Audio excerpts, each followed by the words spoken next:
It's our big story live at 10. A mother shares her unthinkable grief in an effort to break a deadly cycle of domestic abuse. Tonight, a solemn tribute was held along the lakeshore. NBC 26's Billy Wagner was there and joins us live in the newsroom with shocking stories that could spur change. Stacy, 36 Chinese lanterns in all floating above Algoma tonight, one for each victim of deadly domestic violence in Wisconsin last year alone. Now, survivors say it's a problem that isn't going away, and it's bigger than many think.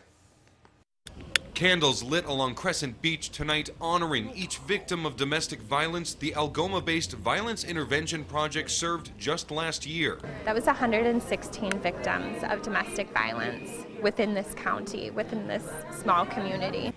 Advocate Lori Gidley says 2015 is churning out similar figures. We all shine a light on domestic violence. It can't hide anymore. Tonight, advocates and survivors like 30-year-old Jennifer Warrington. The abuse continued and intensified until we hit a boiling point. Hoping to change that by sharing their stories. Warrington's son Giovanni was beaten to death when she tried to leave her abusive relationship. My abuser way of getting back at me was murdering my son while I slept. Through Green Bay's Golden House, Warrington says she found safe shelter and support throughout every court proceeding. They have a lot of resources out there that a lot of people don't think of. She says breaking the cycle of domestic violence is possible if victims are educated on available resources, but ending it requires changing a culture that doesn't want to acknowledge it.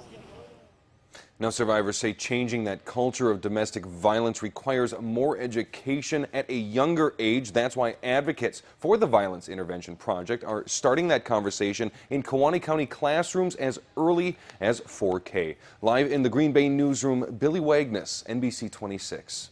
Now, if you or someone you know is dealing with domestic violence, here's how to get help. Experts say tell someone you trust about it. Consider an escape plan. Your local shelter or police may be able to help you.